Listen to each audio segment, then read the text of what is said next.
Beneath the turquoise waters off the coast of the Greek island of Antikythera, something lay hidden for centuries, quietly resting at the bottom of the Aegean Sea. For most of human history, no one had the slightest idea that within that wreckage of wood, bronze, and stone rested one of the most extraordinary discoveries of archaeology. The Antikythera Mechanism, as it would later come to be called, was no grand statue, no glittering jewel, no golden mask of royalty. It was a corroded fragment of bronze, green with age, with gears frozen in place after 2,000 years of salt and time. To look at it without context, one might have dismissed it as a lump of scrap metal not even worth retrieving. Yet, when its true nature was revealed, scholars were stunned. This device, crafted in the ancient world long before modern machines, was in fact an intricate computer designed to predict the movement of heavenly bodies and mark the rhythm of time. Its discovery was almost an accident, and it changed forever our understanding of what ancient technology could achieve. The story begins in the year 1900, when a group of sponge divers set out into the Aegean Sea. These divers were not scientists or historians. They were men earning their living by plunging beneath the waves to harvest natural sponges from the seabed, a difficult and often dangerous occupation. On one particular dive, near the small island of Antikythera, one diver descended and saw something unexpected. Instead of a seafloor filled only with rock and sand, he found himself surrounded by the remains of a shipwreck. Scattered across the seabed were the treasures of antiquity, statues of bronze and marble, amphorae, jewelry, and remnants of the ship itself. He rushed back to the surface and gasped out what he had seen. Soon, the Greek government organized an expedition to recover what lay beneath, and in the following months, an astonishing haul was brought to light. Among the treasures were statues of gods, of athletes, of horses, and everyday objects that told the story of trade and wealth from centuries past. Yet within those crates of artifacts, unnoticed at first, was a corroded hunk of bronze and wood, broken into several fragments. No one could have guessed its importance. The fragments sat quietly for a time, stored away in Athens, with the rest of the recovered material. Scholars examined the statues, admiring the craftsmanship. They cataloged the jewelry, described the amphorae, and pieced together the history of the shipwreck. The wreck, they believed, had gone down around the 1st century BCE, likely during a storm, while transporting luxury goods from the eastern Mediterranean back to Rome or Greece. But the bronze fragments with strange gear-like shapes remained mysterious. They did not fit neatly into categories of art or decoration. They were not weapons, nor were they coins or seals. Some scholars thought they might be astronomical instruments, but no one could be certain. For decades, the pieces were overlooked, considered perhaps interesting but not central to the story of the wreck.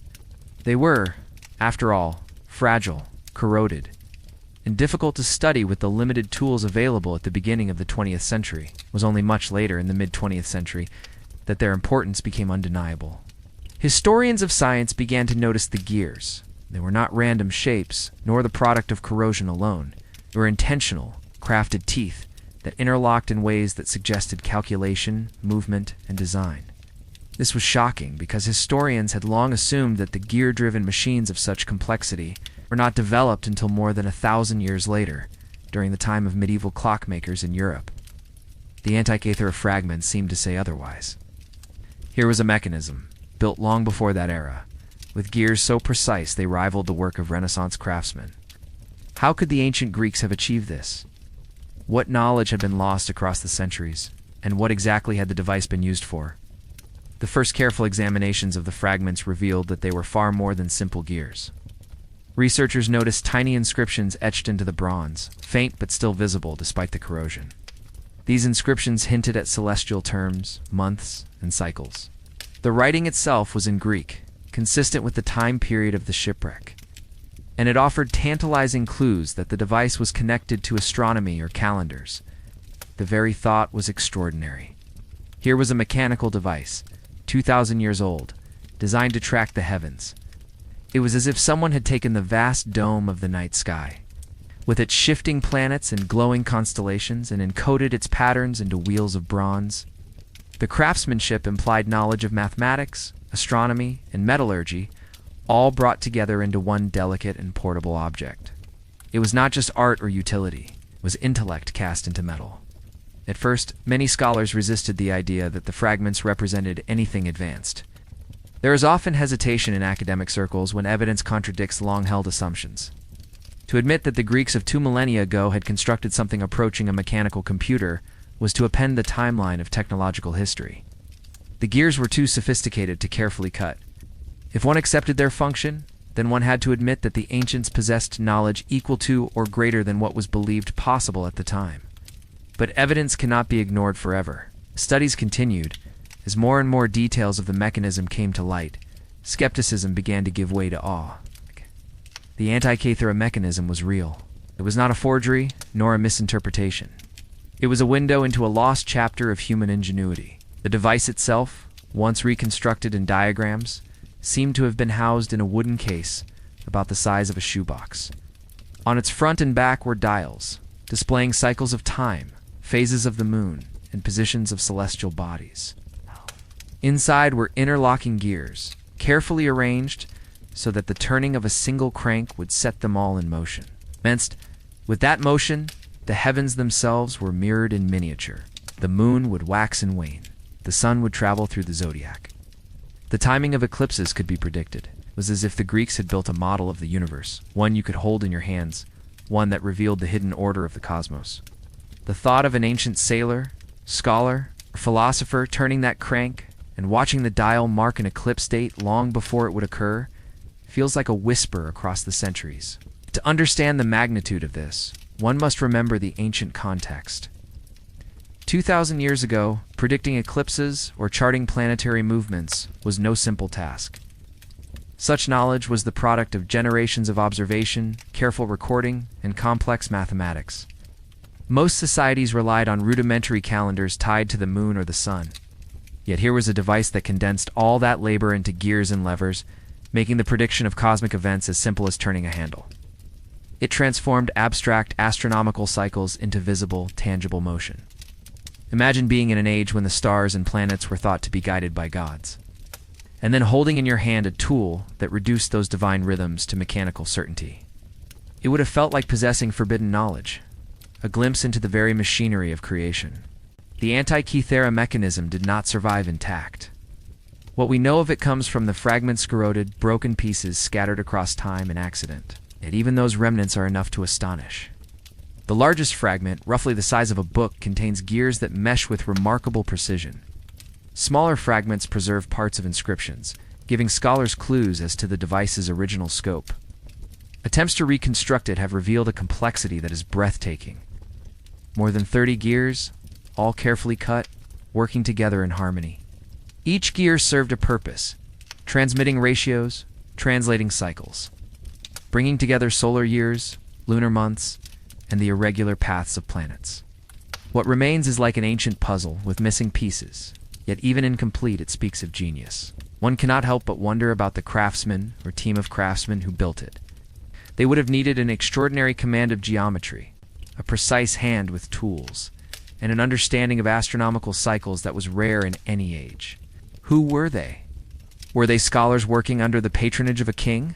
Were they artisans employed by a wealthy philosopher? Was this device unique? Or were there once many lost to time and corrosion? These questions haunt the story of the Antikythera Mechanism.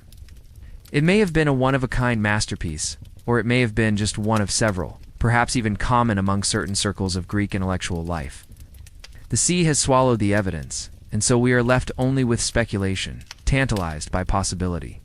The shipwreck itself adds to the mystery. Scholars believe the vessel was carrying luxury goods, likely bound for Rome.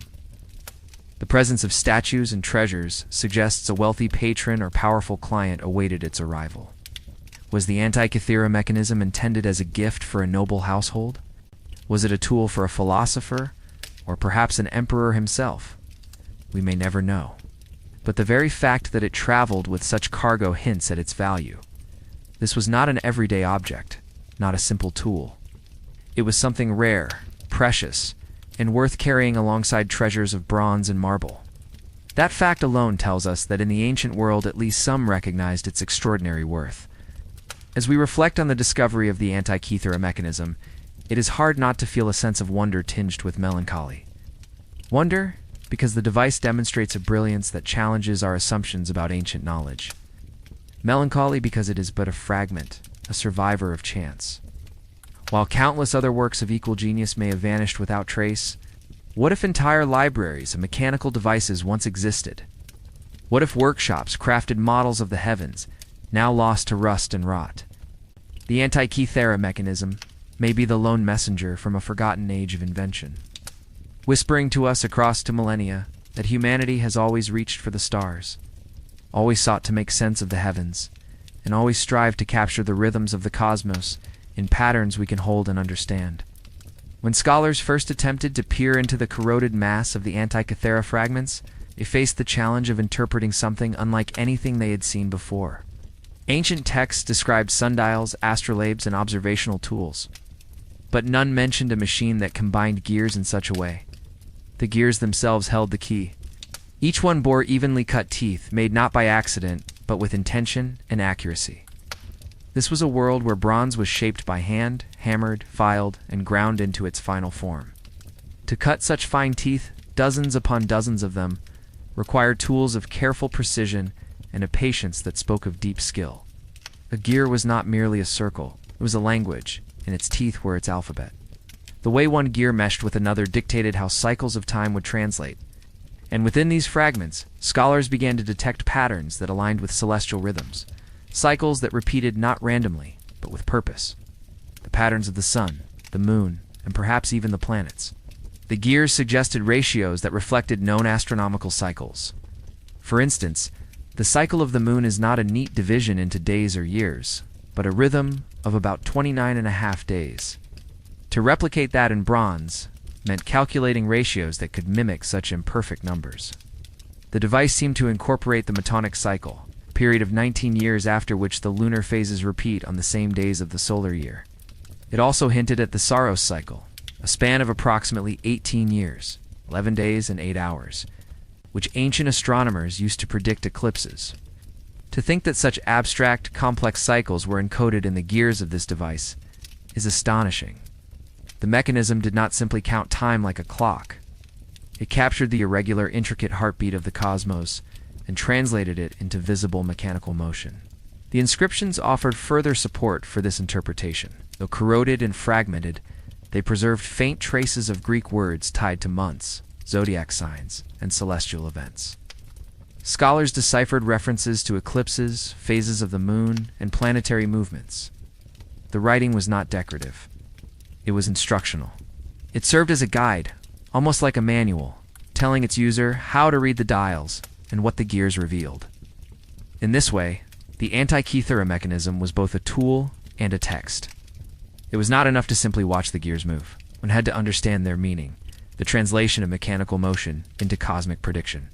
This duality, machine and manuscript in one, is part of what makes the device so haunting. It was an artifact of knowledge embodied, meant for someone who understood not just mechanics, but the language of the stars. Consider the effect of such a device on the imagination of its user. In a world lit by oil lamps and candles, where the night sky stretched unbroken and brilliant above, to possess a machine that foretold the patterns of those stars would feel like a gift from the gods. It was not just practical, it was symbolic. The Greeks had long believed that the cosmos was an ordered whole, a universe where reason or logos governed the movements of all things. To create a mechanical model of that cosmos was to confirm their philosophical vision. The Antikythera Mechanism was, in essence, philosophy made tangible. It reflected the order of the heavens in miniature, proving that the world was not chaos, but harmony, that the universe could be understood, calculated, and mirrored in human hands. The device also suggests a blending of traditions. The Greeks inherited astronomical knowledge from Babylonian and Egyptian sources, cultures that had observed the heavens for centuries with remarkable care. The Babylonians, for instance, identified eclipse cycles, while the Egyptians perfected solar calendars tied to the flooding of the Nile. The Greeks, with their genius for mathematics and geometry, transformed this body of observation into models, theories, and mechanical representations. The Antikythera Mechanism may well be the crown jewel of that synthesis. Babylonian cycles, Egyptian calendars, and Greek engineering fused into one. It is a reminder that knowledge is not the product of isolation, but of connection, exchange, and refinement across cultures. When we imagine the mechanism in use, we can picture a hand, perhaps the hand of a scholar, perhaps of a curious patron, grasping a small crank and turning it slowly. With each turn, gears within gears would rotate, transferring motion along carefully calculated ratios. The front dials would shift, showing the progress of the sun through the zodiac or the phase of the moon on a given day. The back dials would mark cycles stretching over decades, pointing to dates when eclipses could occur. It was a theater of time, a stage where the actors were celestial bodies, and the performance was predictable, repeatable, and astonishingly precise. To watch it work must have been to watch the universe itself, ordered and understandable, no longer distant and divine, but close enough to turn by hand. The sheer elegance of its design invites questions about its purpose. Was it a teaching tool meant to instruct students of astronomy in the cycles of the heavens? Was it a navigator's aid guiding sailors by celestial predictions as they crossed treacherous seas? Was it a philosopher's treasure, proof of cosmic harmony made visible? Each theory has its supporters, and each fits some part of the puzzle. Perhaps the truth is that the mechanism served multiple purposes, depending on who held it. A scholar might use it to predict eclipses, a sailor to plan voyages, a philosopher to contemplate order, a ruler to impress guests with the wonders of knowledge. Its versatility is part of its genius. The craftsmanship required to create the mechanism suggests that specialized workshops once existed for such work. Bronze was not an easy medium, and gear cutting of such delicacy would require both advanced tools and extraordinary skill. Did such workshops produce other devices now lost? Did knowledge of these techniques spread, or was it jealously guarded by a few? It is tempting to imagine that the Antikythera mechanism was not unique, but rather the surviving fragment of a broader tradition of mechanical invention in the ancient world. If so, then history has hidden most of that tradition from us, leaving only this single relic as evidence of what was once possible. Modern reconstructions of the device, based on X-rays and imaging of the fragments, reveal just how advanced it truly was. Even with pieces missing, the interlocking gears form a coherent system of astronomical calculation. Researchers have built working models, and when these models are turned, they indeed predict eclipses, lunar phases, and planetary positions with startling accuracy. To see such a replica in motion is to be transported back to millennia, to glimpse what an ancient scholar might have seen. It proves beyond doubt that the mechanism was not a coincidence or a crude attempt. It was deliberate, intelligent, and effective, the product of minds who understood both the heavens above and the means to replicate them below. The Antikythera mechanism also speaks to the fragility of human achievement. For centuries after its creation, no evidence of similar devices appears in the record.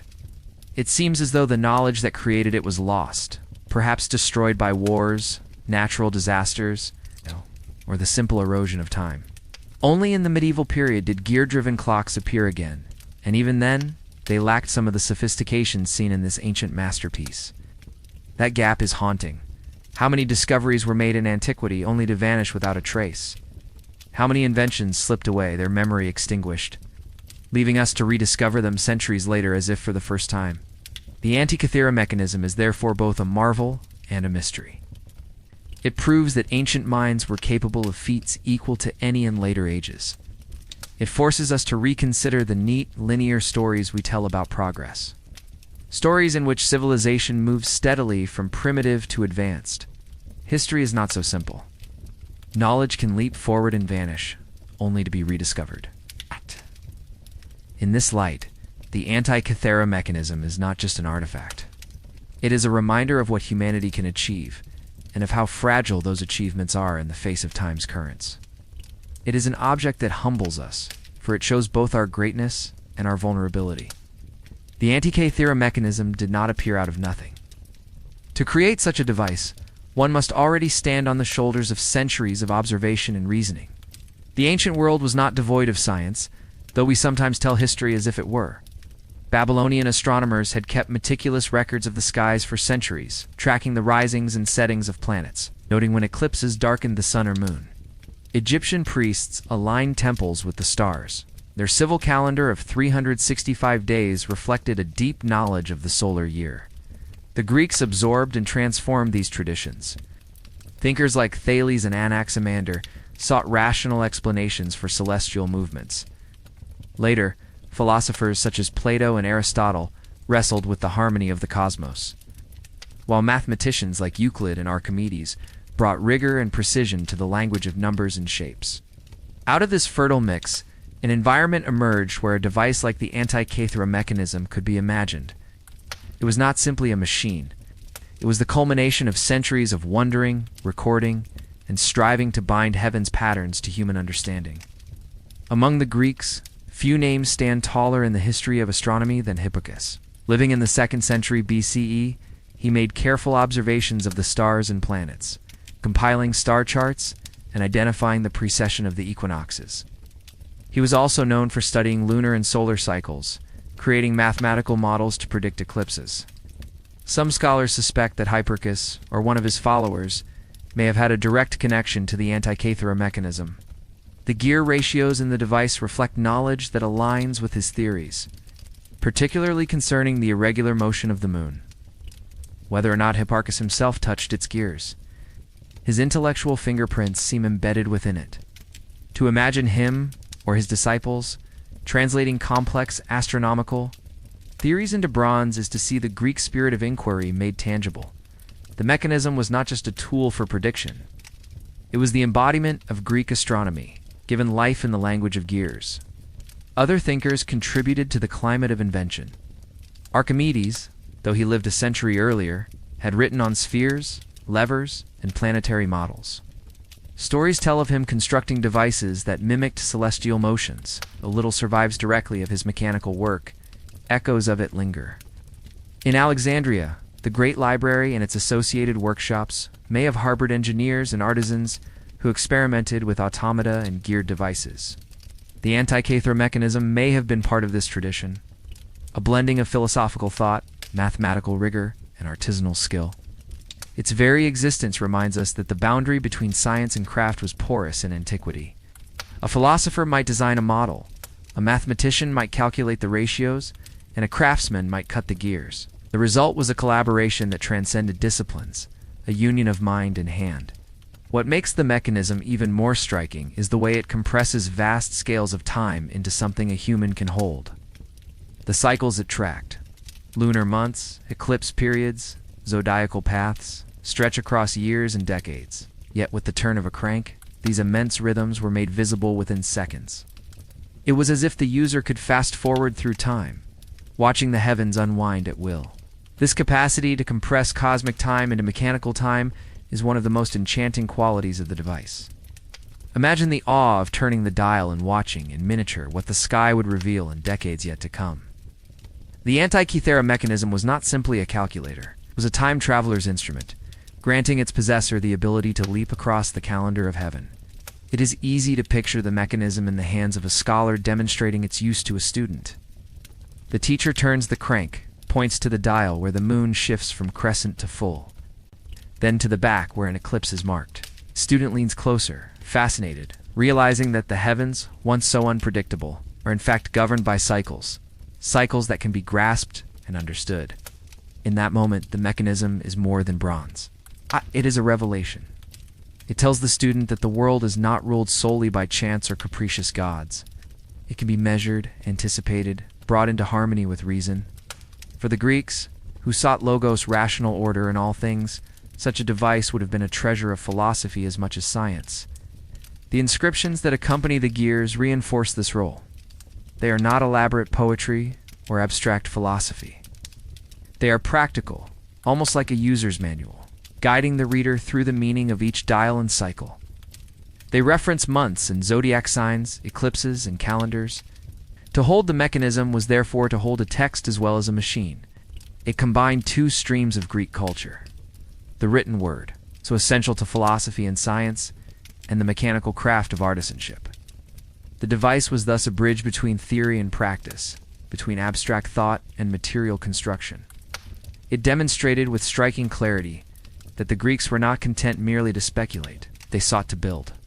There is a kind of intimacy in thinking about the hands that used it. Unlike statues, meant to be admired from afar, or temples, meant to awe crowds, this was an object designed for close contact. It had to be cranked, read, studied, and perhaps even maintained. Someone had to oil its moving parts to keep the gears from seizing, to store it safely when not in use. Someone carried it aboard a ship, wrapped carefully among treasures. This intimacy reminds us that technology is not an abstract achievement, but a lived one. The Antikythera Mechanism was touched, turned, read, and relied upon. It had a life woven into the daily rhythms of those who possessed it. And in that life it mirrored the living cosmos it sought to describe. When modern reconstructions reveal its motions, the elegance is clear. The front dials show the progression of the sun through the zodiac and the phase of the moon, even accounting for the moon's varying speed across the sky. The back dials track long-term cycles like the Saros, used to predict eclipses, and the Metonic, which aligned lunar months with solar years. The complexity is breathtaking. It is as though the ancient craftsmen decided not only to track the obvious rhythms, but also to encode the subtler, less visible ones. The device went beyond what was strictly necessary. It was not just practical, it was ambitious, even audacious, sought to capture the full dance of heaven, no matter how intricate. The more one studies the mechanism, the more it challenges assumptions about what was possible in antiquity. For centuries, scholars assumed that gear technology of this sophistication did not appear until the medieval era. Yet here, in corroded bronze, is proof that the ancients had reached such heights long before. This realization forces us to reconsider the story of human invention. Progress is not always linear. Knowledge can bloom in one age and wither in another. The Antikythera Mechanism is a relic of a forgotten blossoming. A reminder that ancient minds were every bit as capable as our own, and that brilliance is not confined to modernity. The shipwreck that preserved the mechanism offers its own story. Likely caught in a storm, the vessel went down carrying statues, luxury goods, and treasures intended for Rome. Amid these, the mechanism was stored, perhaps unnoticed by sailors more concerned with marble and bronze figures. But when the sea swallowed the ship, it preserved the device in its grip. Centuries passed. Fish swam over it, sand buried it, salt gnawed at its surface. Yet still, enough remained that, when it was lifted from the seabed to millennia later, it could whisper its secrets once again. There is something almost poetic in this. A machine built to track the eternal cycles of heaven was itself caught in the cycle of loss and rediscovery, vanishing and reappearing in the grand rhythm of history. That rediscovery did not happen all at once. When the fragments were first pulled up in 1901, their significance was not understood. They looked like little more than corroded lumps. Only as decades passed, and techniques like X-ray imaging became available, did their true nature emerge. It was as if the device revealed itself slowly, reluctantly, across time, in layers. First as fragments, then as gears, then as a model of the cosmos. Even today, scholars continue to debate its exact functions, its origins, and the extent of its capabilities. The Antikythera Mechanism remains, in some sense, unfinished, not in its design, but in our understanding. Each new study peels away another layer, yet mysteries remain. And so, the story flows onward, from the discovery of its fragments to the reconstruction of its functions. From the names of philosophers who may have inspired it to the workshops that may have built it, the Antikythera Mechanism is not just a machine. It is a narrative, unfolding slowly across centuries, pieced together by divers, scholars, and dreamers. It stands as a reminder that history is never complete, that knowledge is never final, and that sometimes the greatest wonders arrive not in marble or gold, but in corroded bronze fragments, hidden at the bottom of the sea, waiting for human curiosity to bring them back into the light. When the fragments of the Antikythera Mechanism were first examined in detail during the early 20th century, scholars were at a loss to describe them. They knew they were looking at something unusual, but without the benefit of modern imaging techniques. The gears were almost impossible to study in depth. Decades passed with little progress. It was only in the 1950s that significant strides began. Thanks to British science historian Eric J. de Sala Price, he recognized that the fragments held more than corroded bronze. They held a puzzle of interlocking gears, If one could understand their ratios and layout, the machine might reveal its function. Price dedicated years to the study of the mechanism, producing one of the first serious reconstructions. His work, though later refined, marked the moment when the Antikythera Mechanism began to step out of obscurity and into the light of modern scholarship.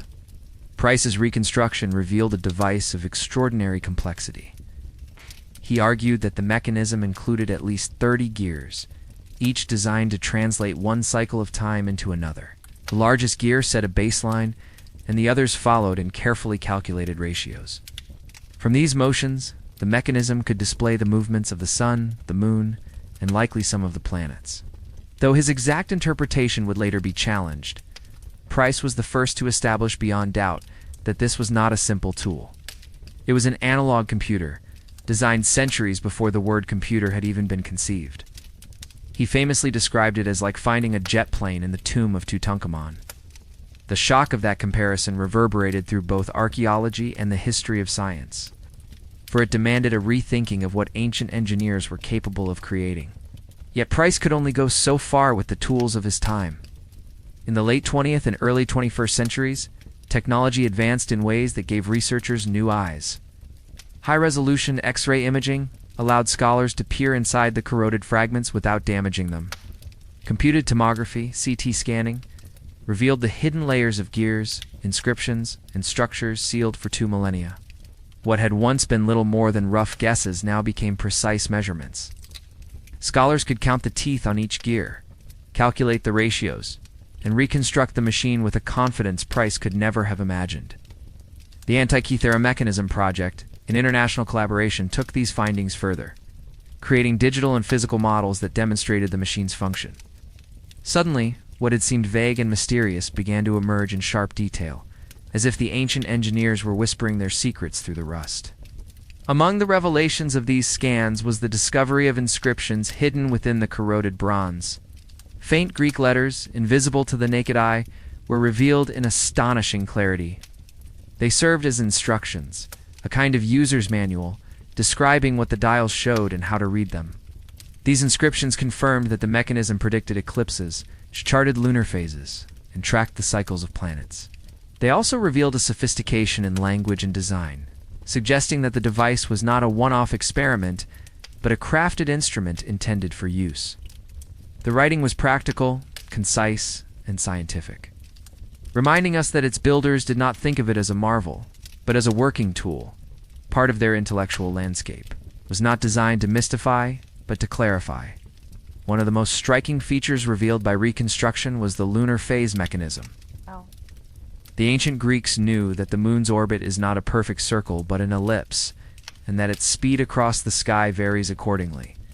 The Antikythera Mechanism accounted for this irregularity using a pine slot device, a clever mechanical trick that allowed a gear to simulate the changing velocity of the moon. To see such an ingenious solution encoded in bronze is astonishing. It reveals not only a knowledge of astronomy, but a mastery of mechanical design, the ability to translate a complex natural motion into gears and levers. This feature alone would have been centuries ahead of its time, yet it sat quietly at the bottom of the sea, waiting for rediscovery. Reconstruction also showed how the mechanism's dials covered multiple cycles at once. On the back was a spiral dial for the Saros cycle, used to predict eclipses. Next to it was a dial for the Metonic cycle, which harmonized lunar months with solar years.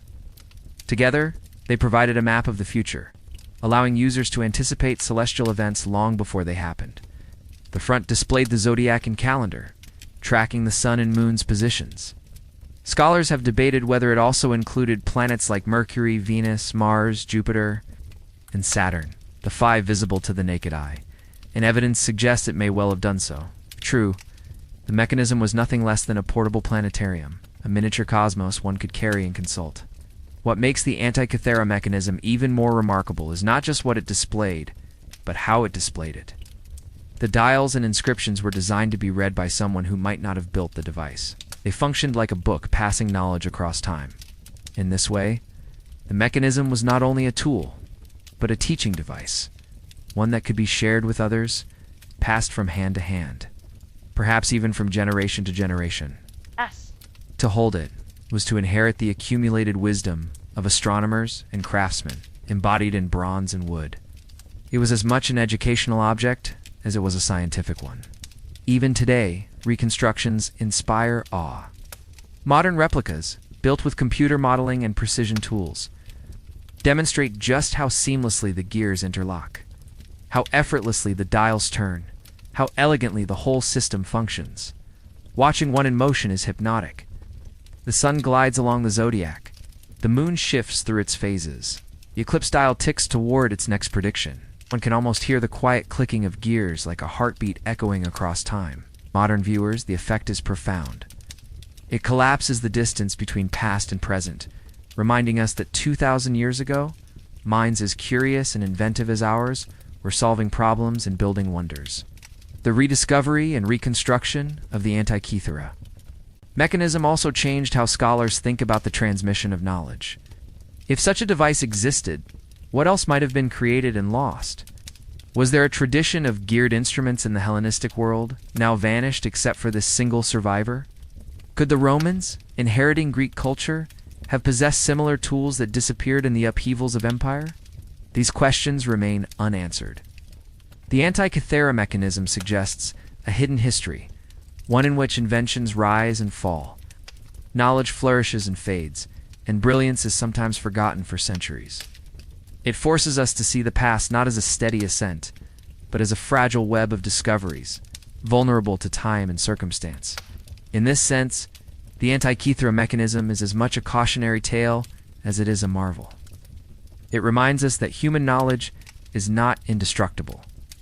Libraries can burn, workshops can vanish, empires can fall. The machine lay forgotten at the bottom of the sea for 2,000 years, a silent testament to both human brilliance and human fragility. That it was found at all seems like chance, a lucky accident of diving and discovery.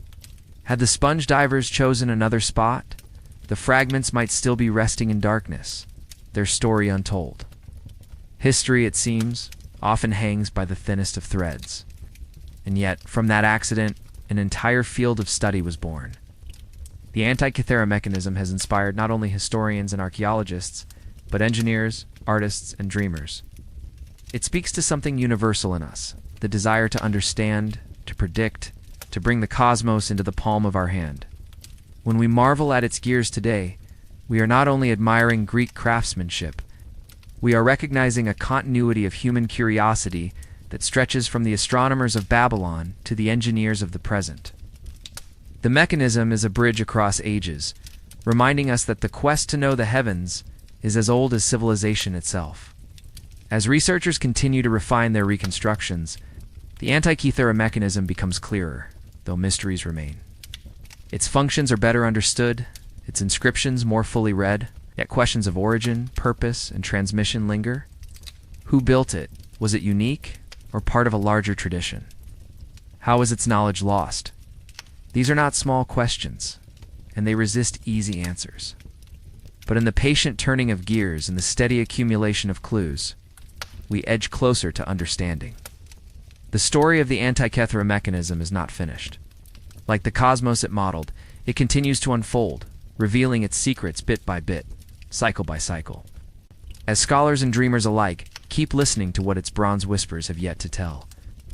Every machine tells a story of its maker, and the Antikythera Mechanism is no exception. Its gears may seem like impersonal bronze wheels, but hidden within them are the choices, calculations, and steady hand of an artisan who once leaned over a workbench more than 2,000 years ago.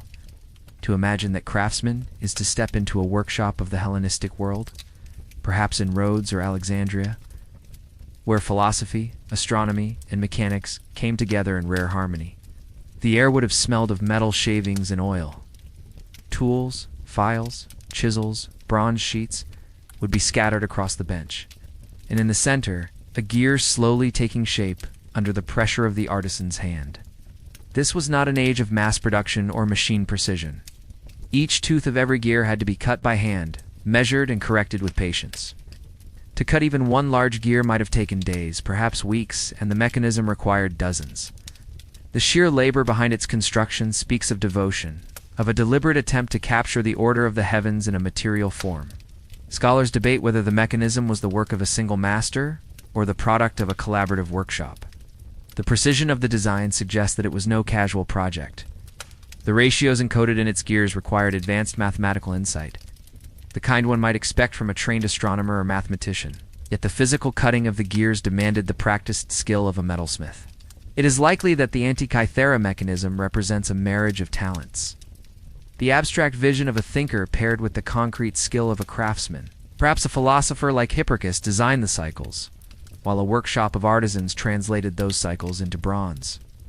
In this sense, the mechanism is as much a social artifact as it is a mechanical one.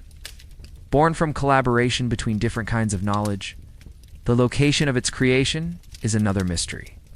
Some evidence points to Rhodes, an island renowned in antiquity for its schools of astronomy and mechanics. The Stoic philosopher Posidonius taught there, and the island's scholars were known for blending philosophy with observation.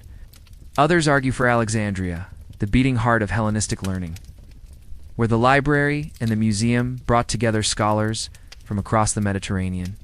In either case, the Antikythera mechanism must have emerged from a place where intellectual ambition met practical skill, where theories about the cosmos could be tested in bronze. It was not an isolated curiosity, but the product of a culture that valued knowledge enough to invest time and resources into such an extraordinary creation. The craftsmanship itself offers clues about the maker's intentions. The gears were cut with a precision that suggests not just utility, but pride. Their arrangement was compact and efficient, tucked neatly into a wooden case that protected the mechanism while still allowing its dials to be read. The inscriptions, carefully etched, indicate that the device was meant to be used and understood, not hidden away. It was not simply a marvel to be admired, but a tool to be consulted. This practicality suggests that the maker intended the mechanism to serve a real purpose, whether in teaching, navigation, or prediction. It was designed to function, to inform, to guide. The beauty of its construction was inseparable from its utility. The choice of bronze as the material also speaks volumes. Bronze was valuable, durable, and capable of holding fine detail. Yet it was not cheap, and the amount required for so many gears would have been considerable. Whoever commissioned the mechanism must have been wealthy, someone who could afford to dedicate resources to a device that, while useful, was also a luxury. This hints at a patron, perhaps a noble, a scholar of means, or even a ruler. The device may have been created as a gift, a demonstration of learning, or a practical aid for someone deeply invested in astronomy.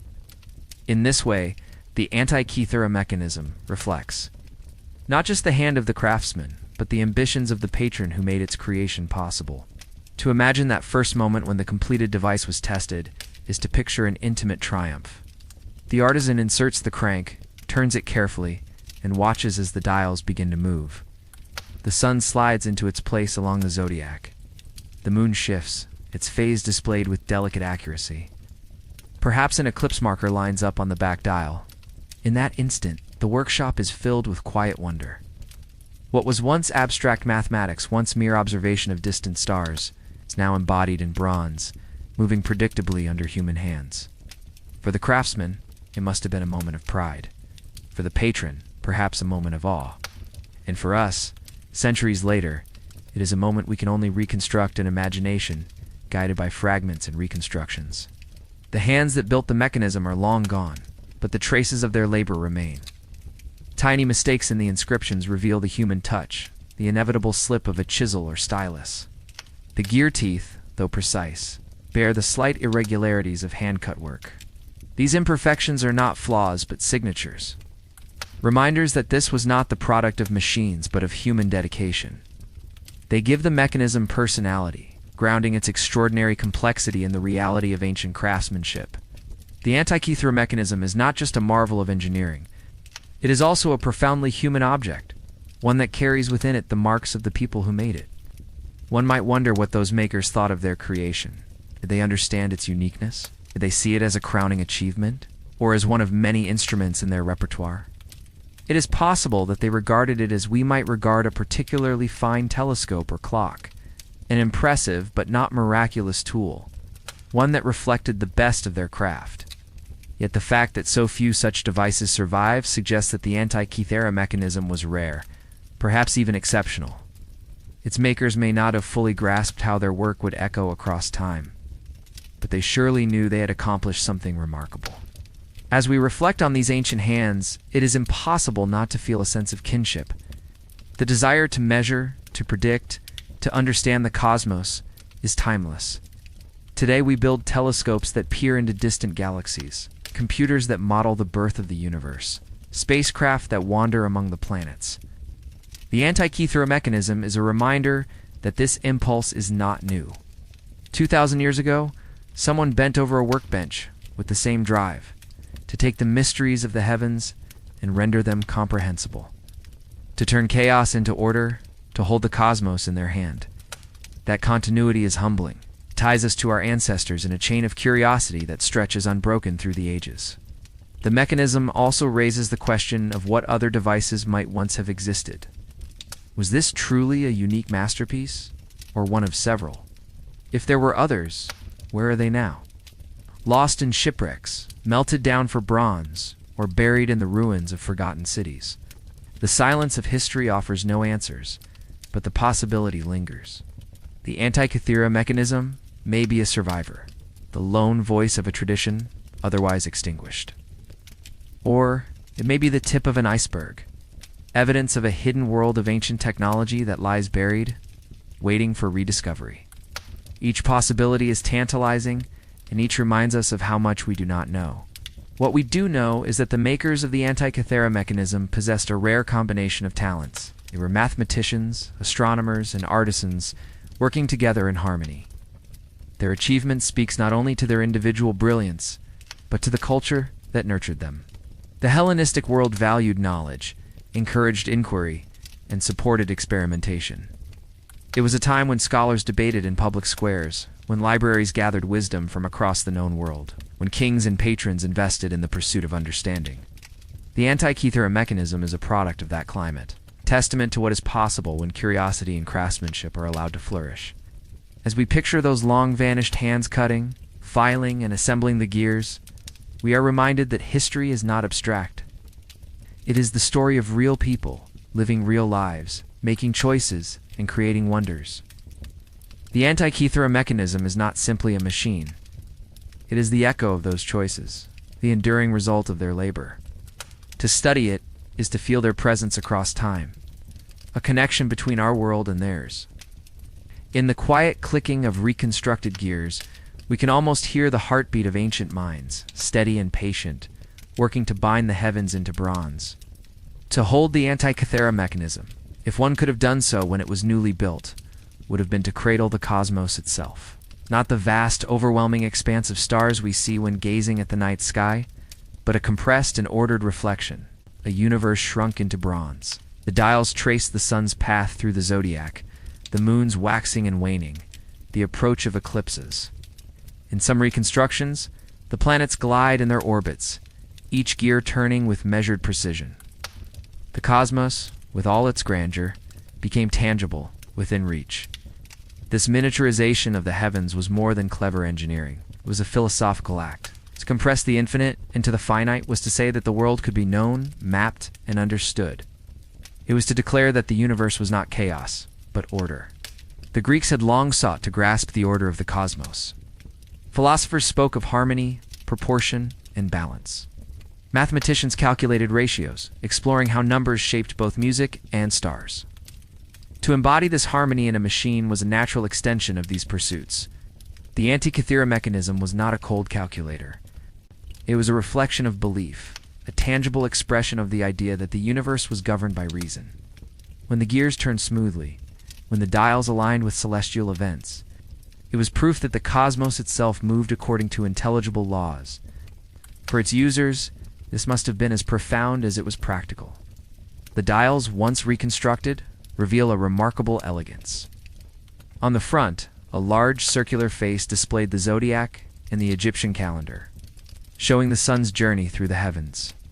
A smaller dial indicated the phases of the moon, not simply waxing and waning, but shifting in speed as the moon's orbit demanded. On the back, spirals traced longer cycles, curling like bronze labyrinths that guided the user through years and decades. The Saros cycle marked the recurrence of eclipses, while the Metonic cycle aligned lunar and solar calendars. Each dial was a story of time, layered upon another, together forming a chorus of celestial rhythms. The most haunting of these cycles was the Saros, the key to predicting eclipses. Eclipses had long stirred both awe and fear. To ancient eyes, the sudden darkening of the sun or the blood-red glow of the moon was a sign of divine power, a disruption of natural order. But with the Saros cycle, such events could be foreseen. The Antikythera Mechanism inscribed this knowledge in bronze. Turn the crank, and the dial would point to future eclipses, predicting whether they would be lunar or solar. In what part of the zodiac they would occur, and even their approximate hour. To possess such foresight must have felt like wielding a secret of the gods. It transformed what once inspired dread into a matter of calculation, stripping away mystery and leaving only order. The moon's dial was no less impressive. Its phase indicator moved with a small sphere, half black and half white, turning to show the moon's changing face. The mechanism even accounted for the subtle irregularities of the moon's orbit, a detail that required both observational precision and mechanical ingenuity. This was not a crude approximation, but a sophisticated representation, one that demonstrated the depth of Greek astronomy. To look upon that tiny turning sphere was to glimpse the rhythm of the sky made intimate and immediate. The vast distance between Earth and Moon was bridged by bronze. It is likely that the mechanism also tracked the planets, though much of this evidence lies in fragments. In reconstructions, additional gears allow Mercury, Venus, Mars, Jupiter, and Saturn to glide through their retrograde loops, moving back and forth across the zodiac, just as they do in the sky. If this planetary display was indeed part of the original design, then the Antikythera Mechanism was not only a calendar, but a planetarium, a model of the universe in motion. Imagine turning the crank and watching as all 7 wandering lights of the heavens, sun, moon, and 5 planets, danced together across the dials. It was not just knowledge, it was spectacle. The compression of time within the mechanism is perhaps its most enchanting feature. A single turn of the crank might advance days, months, or years, collapsing vast cycles into a moment. In this way, the device was like a time machine of the mind. It allowed its user to leap across centuries of eclipses, to preview the alignments of planets, to anticipate the moon's phases far into the future. The flow of cosmic time, so slow in the heavens, became immediate and accessible in the palm of one's hand.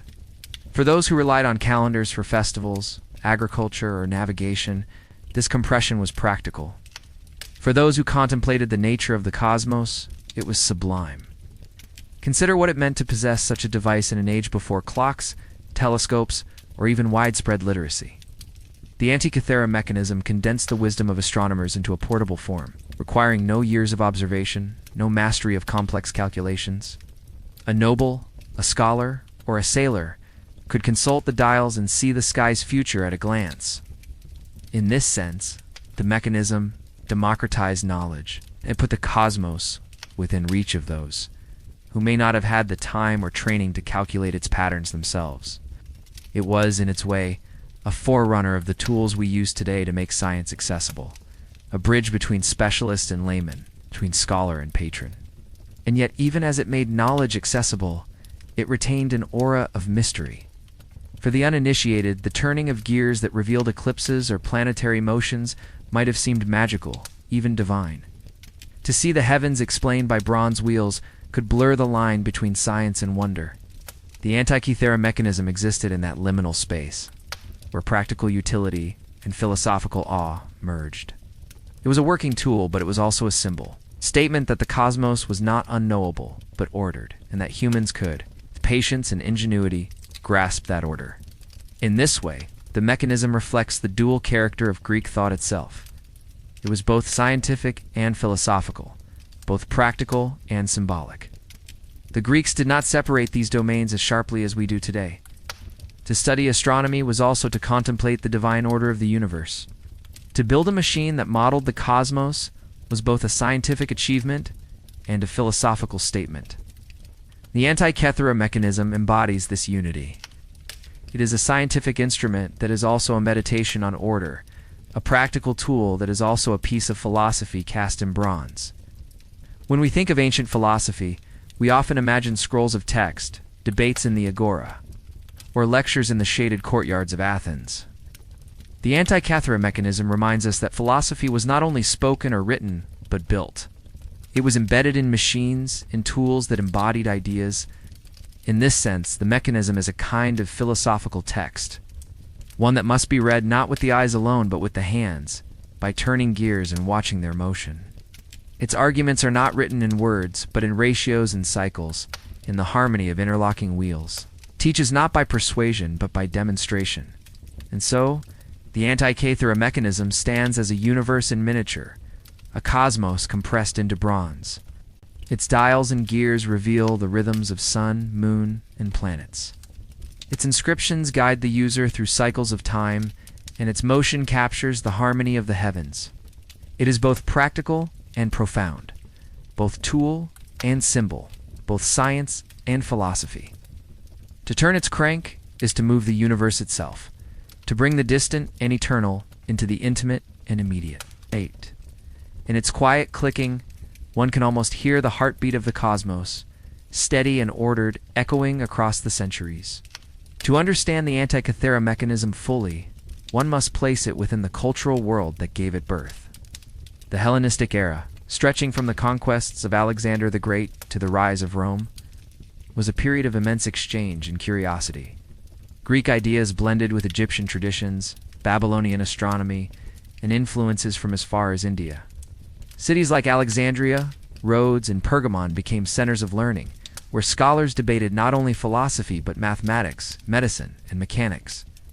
In this environment, knowledge was not confined to one field but flowed freely across disciplines.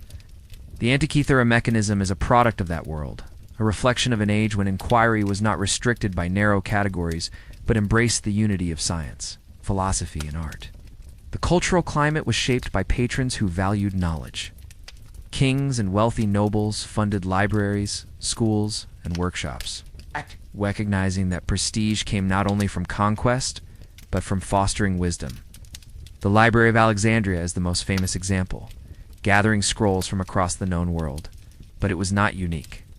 Pergamon boasted its own great library, and Rhodes was known for its schools of astronomy and engineering. Within this atmosphere of patronage, scholars could pursue ambitious projects, artisans could experiment with mechanics, and devices like the Antikythera Mechanism could be imagined and built. It was a time when curiosity was celebrated, and the pursuit of understanding was itself a mark of civilization. The blending of cultures is especially visible in astronomy. The Babylonians contributed their eclipse cycles, carefully recorded over centuries of observation. The Egyptians contributed their solar calendar, tied to the Nile's flooding. The Greeks, inheriting these traditions, transformed them with mathematical rigor, creating geometric models to explain planetary motion. The Antikythera Mechanism embodies this synthesis. Its cycles echo Babylonian knowledge, its calendars recall Egyptian tradition, its mechanical form reflects Greek ingenuity. It is not merely a Greek invention, but a cosmopolitan one, born from centuries of exchange across the Mediterranean. This cosmopolitan spirit was also reflected in trade. Ships crisscrossed the Mediterranean carrying grain, wine, olive oil, papyrus, spices, and luxury goods. Alongside goods traveled ideas. Philosophers journeyed to Egypt, mathematicians studied Babylonian records, and engineers carried techniques from city to city. The shipwreck that carried the Antikythera Mechanism was part of this web of exchange, bore statues, treasures, and perhaps gifts for Roman elites, moving knowledge and culture along the same currents as commerce. The mechanism itself was both a product of trade and a participant in it, carried across the sea to a new home when fate intervened and cast it to the ocean floor. The wider culture also valued spectacle. Public displays of knowledge were common. Lectures, debates, demonstrations of automata. Engineers like Hero of Alexandria created machines that opened temple doors or poured libations automatically, blending mechanics with wonder. The Antikythera Mechanism fits within this tradition of marvels. Though deeply practical, it also had the power to astonish. To demonstrate it before an audience would have been to showcase not only the predictability of the heavens, but the ingenuity of human craft. Its turning gears were both science and theater, embodying the Greek love of both knowledge and display. Greek religion and philosophy also colored the way such a device would have been perceived. For many, the cosmos was not merely physical, but divine, ordered by gods or by reason itself. The Stoics, for example, believed in a universe governed by logos, rational order. To them, a device that mirrored celestial cycles would have been a profound confirmation of their worldview. It was not merely a machine, it was a microcosm of divine order, proof that the universe could be expressed in ratios and wheels. The Antikythera Mechanism thus existed not only as a scientific instrument, but as a philosophical and even spiritual symbol. At the same time, the Hellenistic world was intensely practical. Farmers relied on calendars to plant crops, sailors depended on the stars to navigate, and cities organized festivals by lunar and solar cycles. The Antikythera Mechanism may have been extraordinary, but it addressed real needs. To predict eclipses was to prepare for events that could unsettle the public. To track lunar months was to align festivals with precision. To mark the sun's position was to structure agriculture and trade. The device married wonder with utility, philosophy with practice. Its elegance lay not only in its design, but in its relevance to daily life. The presence of such a device on a ship also tells us something about its cultural value. It was not tucked away in a scholar's study, but traveling, carried with treasures destined for wealthy patrons. This suggests that the mechanism was regarded as a luxury, a precious object worthy of inclusion among statues and jewels. It was not a tool for every household, but an elite possession, a reflection of status as much as of knowledge. To own it was to display not only wealth but refinement, to show that one was attuned to the rhythms of the cosmos. In this way, the Antikythera Mechanism functioned both as a scientific instrument and as a symbol of cultural prestige. The survival of the mechanism within this cultural world is remarkable precisely because so little else like it remains. We know from ancient texts that geared devices and astronomical models existed. Cicero, for instance, describes a sphere built by Archimedes that showed the motions of the heavens. Yet no such devices have survived save the fragments from Antikythera. The mechanism is thus both a representative and a loner, proof that such things once existed, but also a reminder of how fragile cultural artifacts can be. The workshops, the scrolls, the other devices may all have vanished, leaving only this one corroded relic to speak for them all. In thinking about this cultural setting, it becomes clear that the Antikythera Mechanism was not an isolated miracle, but a natural product of its age. It was born from a culture that valued knowledge, supported artisans, blended traditions, and delighted in wonder. It was carried by trade, shaped by philosophy, and embedded in practical life. Its uniqueness today reflects not its strangeness in antiquity, but the accidents of survival. What was once part of a vibrant world of inquiry now seems singular, only because so little else endures. The mechanism's context was a world alive with curiosity. It is that curiosity we glimpse when we turn its reconstructed gears today. This cultural world also reminds us that knowledge is never static. The Hellenistic era flourished with learning, but much of it was later disrupted by war, conquest, and the slow erosion of institutions. The Antikythera Mechanism survived not because it was preserved in a library, but because it was lost in a shipwreck, hidden from looters and neglect. In this irony lies a lesson. The very fragility of culture means that what survives is often what was forgotten. The device we marvel at today is both a relic of brilliance and an accident of history, a treasure preserved by disaster. Seen in this light, the Antikythera Mechanism is not merely an object but a witness. It testifies to the intellectual climate of the Hellenistic world, a time when cultures blended, patrons invested, and artisans crafted wonders. It whispers of libraries now lost, of workshops now silent, of scholars whose names we may never know.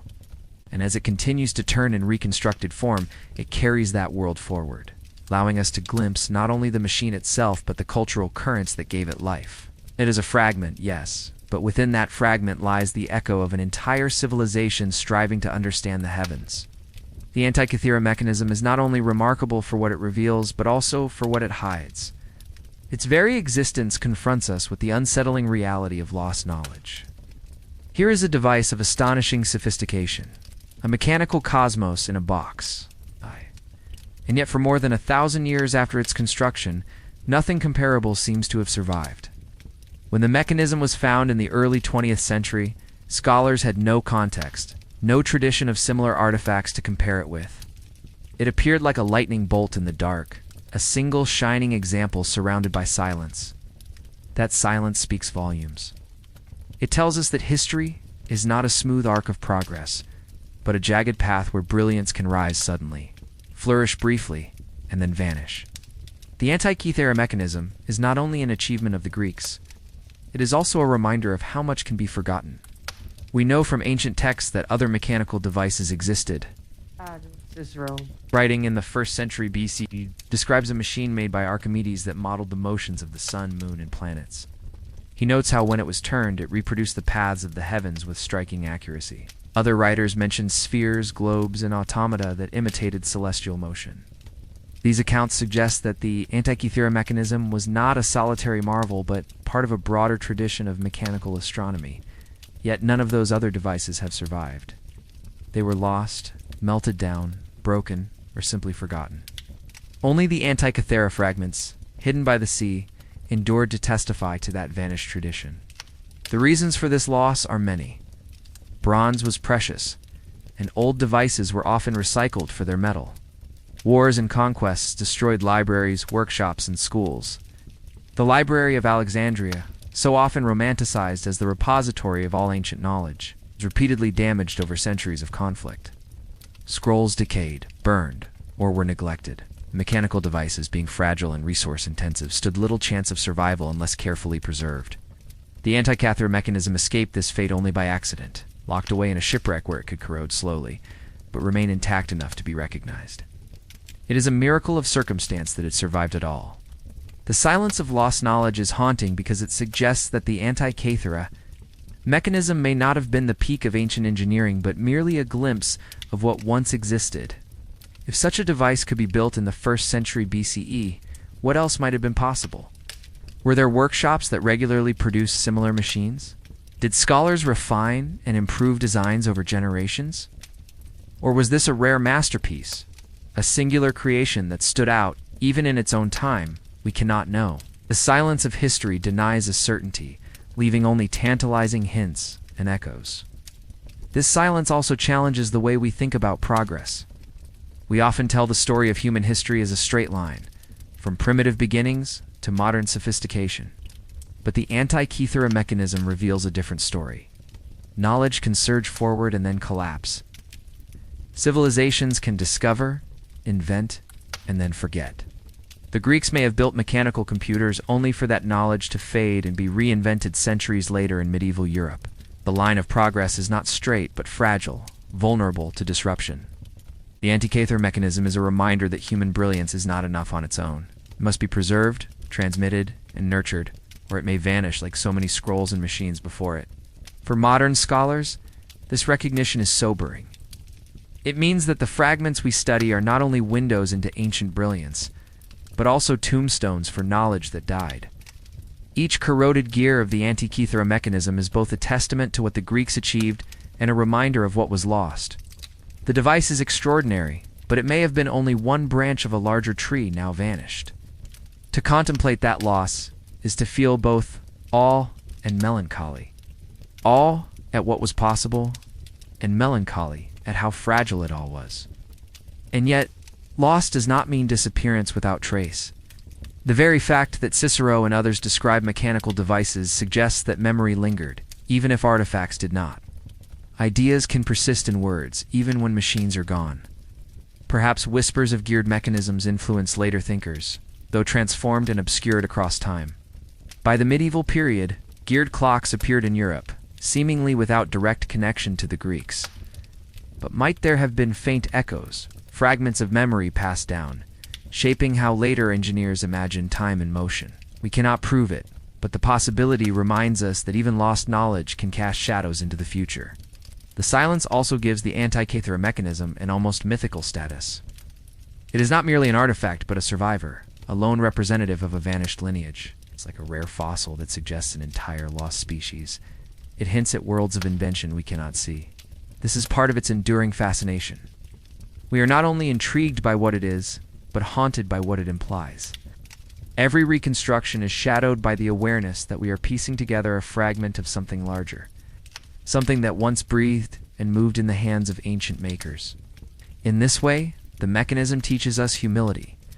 It reminds us that our own age, with its technologies and wonders, is not immune to loss. Digital records can vanish, knowledge can be locked behind fragile systems, and progress can falter. The Antikythera Mechanism is a mirror, showing us both the heights of human ingenuity and the depths of human forgetfulness. It asks us to consider how we preserve our own knowledge, how we ensure that future generations inherit not just fragments, but the fullness of what we have learned. The melancholy of lost knowledge is balanced, however, by the wonder of rediscovery. When the mechanism was finally understood, when X-rays revealed its gears and scholars reconstructed its cycles, it was as though a voice long silent spoke again. Silence was broken. The past reached forward, not only to remind us of loss, but to gift us with renewed inspiration. The Antikythera Mechanism, though corroded and incomplete, once again became a teacher. It showed us what the Greeks had known, what they had built, and what we might learn from them. Rediscovery transforms silence into dialogue, and that dialogue continues to this day. Every gear of the mechanism is therefore more than metal. It is a sentence in a larger conversation across centuries. When modern replicas turn, when their dials align with eclipses and lunar phases, it is as though we are listening to voices that were never meant to fade. In that quiet clicking of gears, the silence of lost knowledge is filled with sound once more. The past, though fractured, speaks again, reminding us that knowledge may be fragile, but it is also resilient, capable of re-emerging in new forms, in new ages, for those willing to listen. And so the Antikythera Mechanism carries within it both silence and speech, both loss and rediscovery. It is a relic of forgotten traditions, and a beacon of what remains possible. In its survival, it shows us how precarious human knowledge can be. And in its rediscovery, it shows us how enduring the human quest for understanding truly is. The silence of lost knowledge will always haunt us, but in the turning of bronze gears reborn through reconstruction, that silence becomes song again, a song of curiosity, brilliance, and the timeless desire to understand the heavens. The Antikythera Mechanism does more than illuminate the ancient world. It echoes forward into the story of science and technology.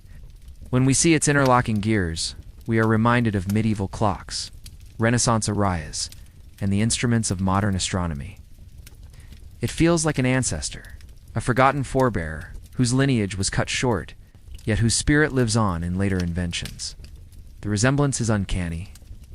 The same precision gears that tick inside a Renaissance clockwork can be glimpsed in corroded form within the Antikythera fragments. The same urge to represent the cosmos mechanically that animated 17th century scientists stirred Greek artisans to millennia earlier. This continuity, broken and rediscovered, is part of the device's enduring fascination. It links us not only to the Greeks, but to the broader human impulse to capture the heavens in machines. Consider the Renaissance fascination with celestial models. Clockmakers in Europe constructed intricate devices called astronomical clocks, adorned with dials that showed the motions of the sun, moon, and planets. They became centerpieces of cathedrals, public squares, and courts, blending science, art, and devotion.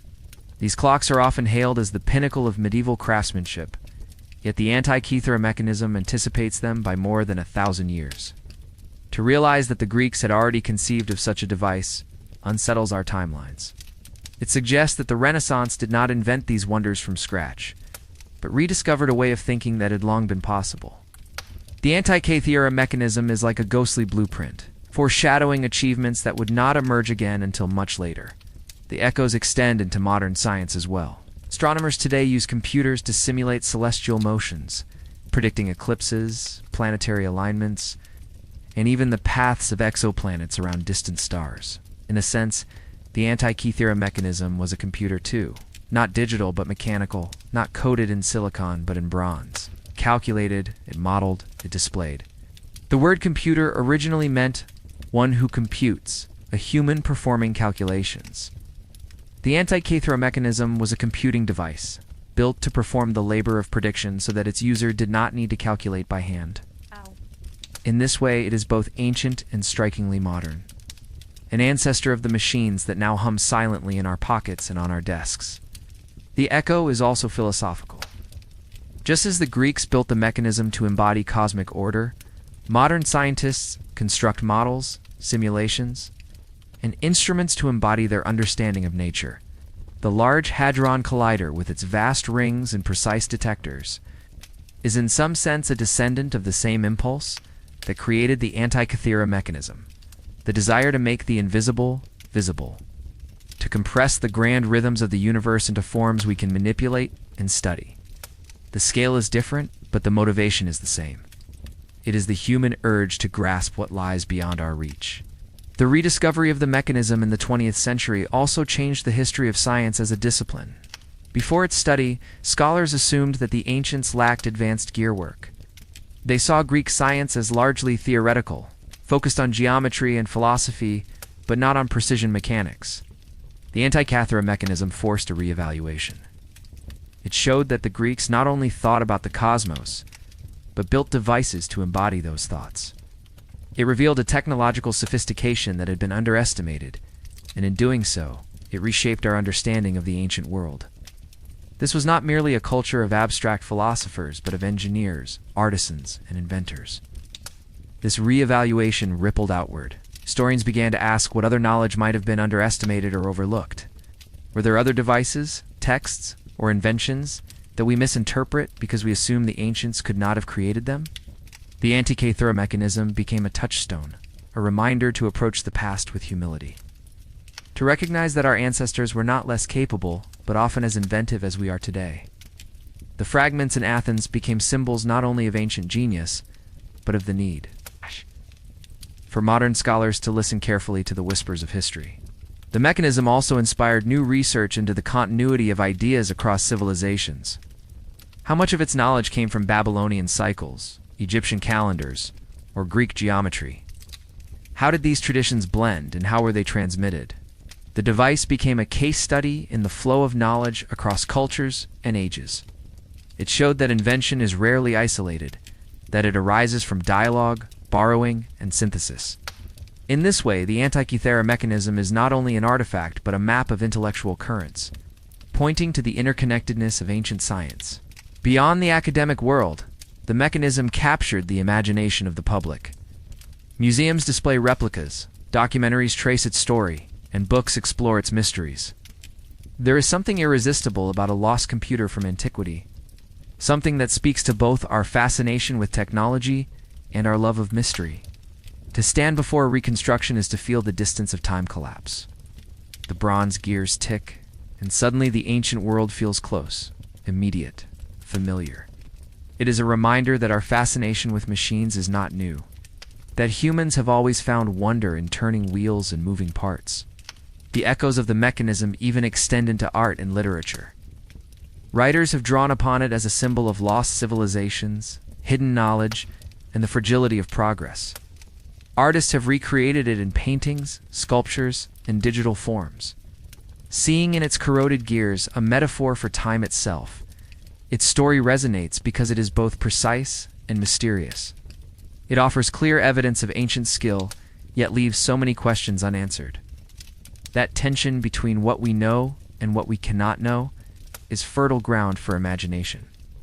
For those who study the philosophy of history, the mechanism raises profound questions. What does it mean that such sophistication could be achieved and then forgotten?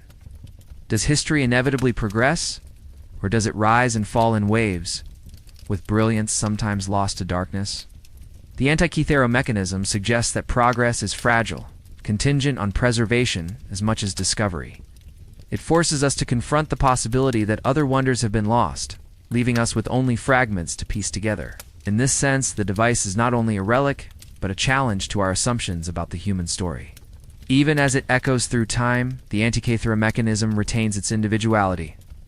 It is not a general symbol, but a specific object, corroded, fragmented, preserved in a museum in Athens.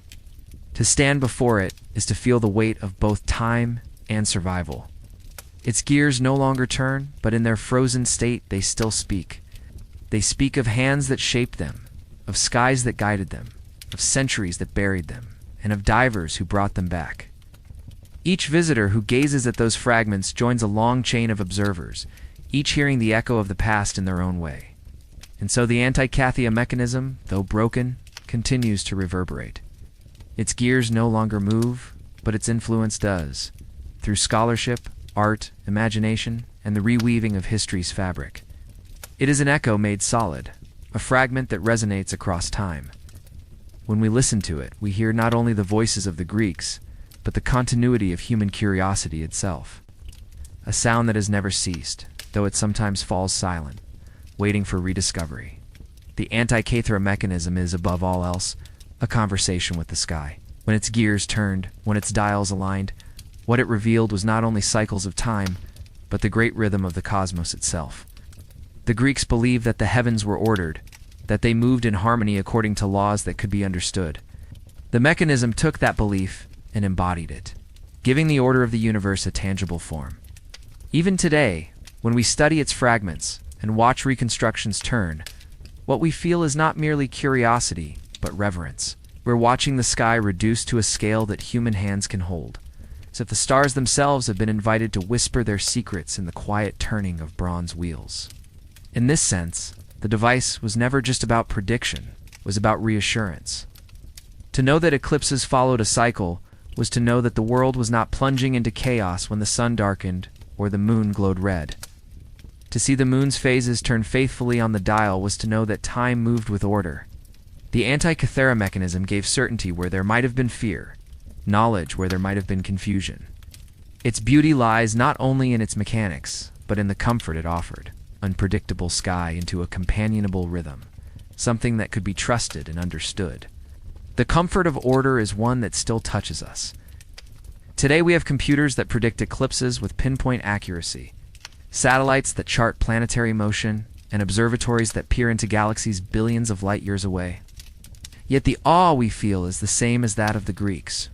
We still find solace in the knowledge that the universe moves according to patterns, that we are part of a larger rhythm. The Antikythera Mechanism reminds us that this need for understanding, this longing for harmony, is timeless. Whether through bronze gears or digital code, we seek the same truth, that the cosmos is ordered and that we belong within it. To picture the mechanism in its original state is to imagine a world where wonder and reason walked hand in hand. A scholar or patron turns the crank, and as the dials move, they see the heavens unfold. Perhaps they explain to a curious student how the moon will eclipse the sun years hence. Perhaps they mark the timing of festivals, or the planting of crops. Perhaps they simply marvel, silent and humbled at the thought that the universe can be contained within their grasp. Each use would have been both practical and profound, both a tool and a meditation. When the ship carrying it sank, the mechanism should have been lost forever, yet the sea preserved it, corroded but intact enough to be rediscovered to millennia later. This survival gives it an almost miraculous aura. It feels as though the cosmos itself conspired to keep at least one example safe, to ensure that future generations would know of its existence. Its survival transforms it into a messenger, carrying not only the knowledge of its makers, but a reminder of the fragility and resilience of human achievement. It is a survivor not only of salt and sea, but of time itself. In museums today, the fragments sit quietly, unassuming in their glass cases. Visitors lean close, peering at the greened bronze, often surprised that such a corroded mass could hold such significance. The beauty of the mechanism is not obvious at first glance. It reveals itself slowly as one learns what those gears once did, how they once moved, how they once mirrored the heavens. In that slow revelation lies part of its magic. It is not a wonder that shouts, but one that whispers, drawing us in with patience, teaching us that discovery is often a gradual unveiling. The replicas, on the other hand, restore its original awe. Watching a reconstruction is to glimpse the past alive again. Gears click, the dials shift, the tiny moon turns from dark to light. In that motion, the silence of centuries falls away, and we can imagine what it was to stand in a Hellenistic workshop or aboard a ship bound for Rome and see the cosmos in motion. The replicas remind us that though the original is broken, its spirit endures. We can still turn the heavens by hand, just as the ancients once did. The story of the Antikythera Mechanism also carries a lesson for the future. It reminds us that knowledge must be cared for, preserved, and shared. What was lost once can be lost again. But what survives can inspire across millennia. Our own age is filled with wonders: telescopes in orbit, probes on distant planets, quantum computers exploring the foundations of reality. These too are fragile. They must be recorded, protected, remembered. The Antikythera Mechanism urges us to value not only discovery, but preservation. For the greatest loss is not ignorance but forgetting. As we reflect on this device, we feel a connection across time. The same impulse that drove its makers to understand the heavens, to compress the cosmos into a model, to find order in the stars, drives us still. We are not so different from those ancient artisans and scholars. We too turn gears, though ours are now electronic, coded, invisible. We too seek to predict and explain, to transform mystery into knowledge. The Antikythera Mechanism is a reminder that we are part of a long chain, human story of curiosity and wonder that stretches across the centuries. In the quiet of night, when the sky spreads above us and the stars shine uncountable, the Antikythera Mechanism feels especially close. It is easy to imagine its gears turning silently in rhythm with the heavens, as though the cosmos itself had lent its order to human hands. It feels like a lullaby from antiquity, a reassurance that the sky has always been watched, always been measured, has always been brought close by minds who refuse to accept chaos. In this sense, the mechanism is more than history. It is comfort, a bronze echo that still sings of order in the silence of night. Sleep itself is a kind of turning, a cycle we enter and leave each day. To listen to the story of the Antikythera Mechanism as one drifts into rest is to feel aligned with those cycles. To know that our lives, too, follow rhythms both fragile and enduring. Just as the mechanism tracked the waxing and waning of the moon, so we move through light and shadow, wakefulness and dream. The device becomes not only a model of the heavens, but a metaphor for ourselves. Small yet part of something vast, fragile yet resilient, finite yet tied to the eternal. And so the Antikythera Mechanism remains, corroded yet alive, broken yet whole in meaning. It carries the voices of its makers, the silence of centuries, the wonder of rediscovery, and the echo of the cosmos itself. To think of it is to think of order, of rhythm, of the eternal sky turning above.